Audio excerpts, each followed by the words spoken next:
right, good afternoon, folks. This is Ferris Slim with Trade with Tex. Today, we're going to do a little bit of chart prep for the upcoming week, show you a couple of setups that I'm looking at.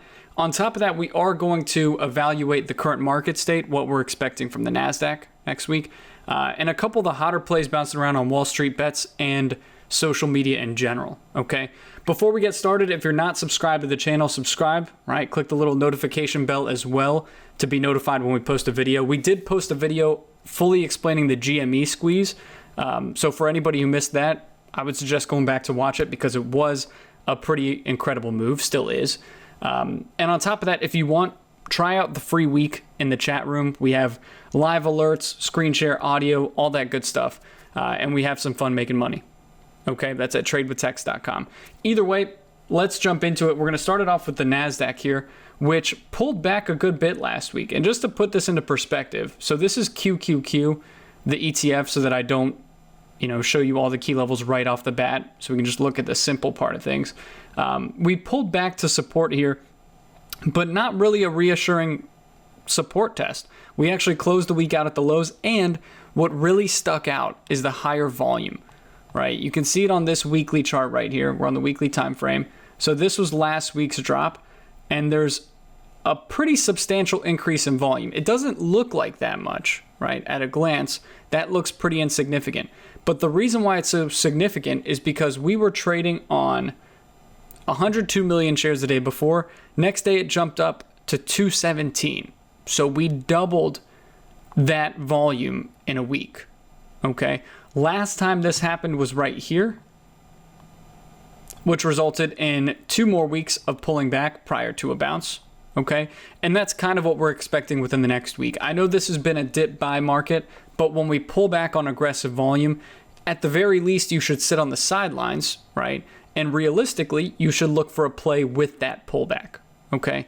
So let me show you one more thing that is evident of a potential pullback in the upcoming week. And I kind of hope I'm wrong, right? When the markets pull back, we see lower momentum, right? We see a lot of these names fade that have been pretty exciting. So I do hope I'm wrong. But the basics of what I wanted to show you also relates to the Russell 2000, right? IWM. This is just the standard ETF for small caps, right? And it has been outperforming for the past few weeks bigly, right? It's been on fire. This past week, especially on Friday, because we're back to the daily time frame now, we cracked the 20 SMA. Now, normally how we use these moving averages, right? We look at the price relative to the moving average, right? Shorter moving averages versus longer ones. So like the 8, the 20, the 50, et cetera, et cetera. But more importantly, the price is actually dropping below the 20, which is significant because if you are familiar with how Keltner channels or Bollinger Bands work, right? This is what the Keltner channels look like here. When we cross below that midline, we're signaling a move to the bottom line. Okay, this yellow dotted line here. So basically the point that I'm trying to make is that if the Russell 2000 pulls back below that, that should lead other indices lower, and it should hit that lower target here next week. All right, realistically, I would guess Tuesday or Wednesday, but I don't want to, rub a crystal ball here. I just want to make sure I'm on the right side of the trade. Okay. So now this begs the question, what are the targets for the major indices? You know what I'm looking for the Russell 2000, but not a lot of people trade this. So I'm going to go over to the Nasdaq, and you can see just how crazy this chart is. That's why I didn't want to pull it up at first. Basically, the Nasdaq lost the 20 SMA as well, okay? And it's signaling a move down here. This is where everybody and their mother is looking to buy. However, the much bigger support level is not the 50 SMA. The much bigger support level is all the way down here. We got 2 levels here. 12,465.25 if we're getting specific, and 12,505.25. That's where the majority of the support is, which is still another 400 points. Okay. Now, there is one more big level here that I wanted to point out. You can see that there are 2 levels overlapping, and that's 12,852.25. So basically a 350, 400 point difference between these prices, right? And what I actually like about this chart is that since we closed right at the support, we get a very obvious signal on Monday, right? If it cracks that area, we drop, and we drop quickly, down to the next key levels, and if it cracks that, we drop to the big target. Okay. Now, let's play devil's advocate, right? Let's look at things from a long-only perspective, because I'm sure that's what a lot of you guys have been doing just because of the market state. That's not bad, but we got to listen to price, right?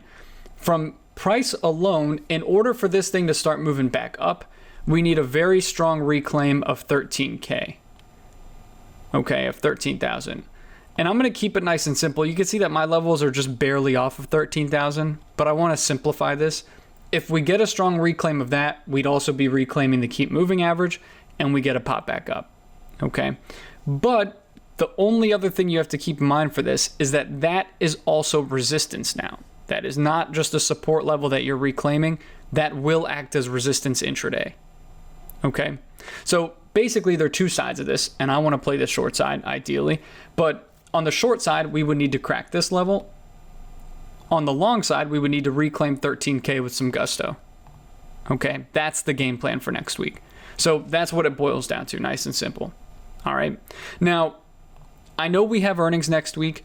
I know it's really easy to say, oh, let's just short so-and-so that's reporting on Wednesday, but I'm going to focus on the market movement and then a couple of these hotter names that we're seeing because of the craziness from this Wall Street bets blow up, right? Obviously, Redditors have taken over the market, at least temporarily. A lot of these stocks are seen as lottery tickets, and they're actually pretty fun to trade, right? So from the standpoint that I'm sitting at here, I'm actually looking to trade these, not buy and hold. Just to be clear, I'm a trader. That's my job. That's what I'm going to do. So just to show you a couple of tickers that are heating up on social media, silver, believe it or not, is the next big target for a squeeze, right? For a push higher. To be honest, guys, I'll be flat out honest with you. I don't think it's going to make the move that people are expecting. I know silver has made some pretty incredible moves in the past, and it is heavily shorted by a lot of big funds, but most of these shorts are hedges, and on top of that, it takes a lot of buying power to move a commodity of this caliber, right? This isn't anything small that we're talking about. This is actual silver, okay? So here's the ETF that tracks it, right? SLV. Just to give you a couple of levels to gauge next week's action on. Really, this thing gets interesting if it just holds above 25. I know that sounds pretty simple, but this is a high volume day where it didn't actually hold above it. If it holds 25, then it goes 25.74, and then it actually goes to the 52-week high. So there's not a whole lot standing in the way here, but again, I'm pretty skeptical that this one's going to make a big move. For GME, I understood the concept. Silver, I really don't think that this one's going to go. But if it does, those are the levels that you look at. And if it does, and I'm wrong, right? And you're sitting there saying, oh, this guy's such an idiot, he missed the move. Know that I have this game plan, right? So if it works out, if price confirms, I will trade it long to that 25.74 target. All right, that being the first one. So silver, just to kind of mention this briefly, the way that I would like to play this is not actually with the ETF and options and whatnot. The way I would like to play this is with some of these sympathy movers, right? Some other silver miners and other silver stocks. This is just a basic list. I'll type it in here real quick.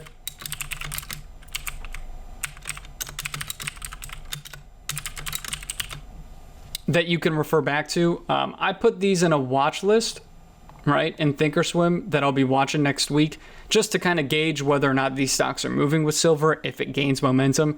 But what I would do is I would pause the video right here, write down a couple of these, pick your favorites, and just watch 1 to 2 of them next week to see if we catch a bigger move.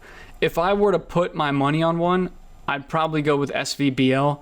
My number 2 pick would probably be EXK, just because they're a little bit more fun to trade. Okay, they're not as heavy as some of the other movers. All right, so for silver, my game plan is not really to join in on the big pump attempt. My game plan is just to play some sympathy movers. Okay, and again, write those down, pause the video if you can. Now, the other hot stocks obviously are pretty clear, right? Let me actually remove that. Are pretty clear, right? AMC still fairly hot. The only thing I'll say with some of these higher short interest names there's nothing stopping Robinhood and these other brokerages from restricting these names. So AMC, the game plan is actually pretty simple, right? If it can stay above 1439, which is a key fib here, we get another run at 16 and potentially the 18s. Okay, so it's here, here, and here as the key levels. Now, I'm fully aware that this company is crap, right? I'm fully aware that GameStop is not worth $300. But if the momentum presents itself, then we'll take advantage of that and play it for a couple of bucks at a time. Okay, I'm not looking to buy a lottery ticket and try to double my money overnight. We made plenty of money last week just trading key level to key level. Okay, so AMC, not that crazy about it, but those are the levels you should watch. For any significant move, it'll have to get back above that guy right there. 1439. You can see we still have not closed a single day above that.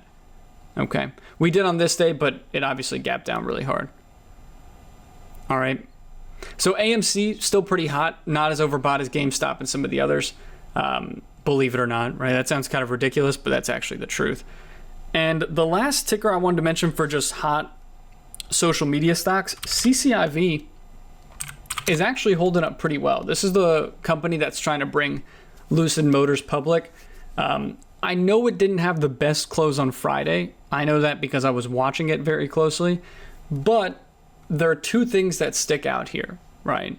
So this is a potential EV play, obviously, but just from a price and momentum standpoint, if this stock can get above 23.33 and hold, right, that's this previous high, then there's nothing in its way. It's got blue skies. From the other side of things, the cutoff price that I wanted to throw out there is 20 bucks, right? If you're not sure if this stock is going to run up and you're wasting energy and time and money on this, just watching it, right? 20 is the cutoff. If it gives that back, it gets very ugly because there's resistance here, here, old support there, recent support there. So if it loses that, that's not only a lower swing low, right? Because if you look at just the basic trend, let me draw this out better. That was the previous swing high. That's the current previous swing high, right? This was the previous swing low. That's the current previous swing low. So based off the trend, if it were to crack 20, that would crush a lot of the buyers and that would result in a bigger pullback. So this one, kind of a similar game plan to what we were talking about for the Nasdaq, just two make or break prices, 20, 23.33. If it gets above that, you can see I have the alert set. That'll set up for another long. Okay. Honestly, out of those three, because silver, I'm just looking at sympathy plays. AMC is obviously overextended. CCIV is probably my favorite, but to each their own. Okay, but that's the game plan here.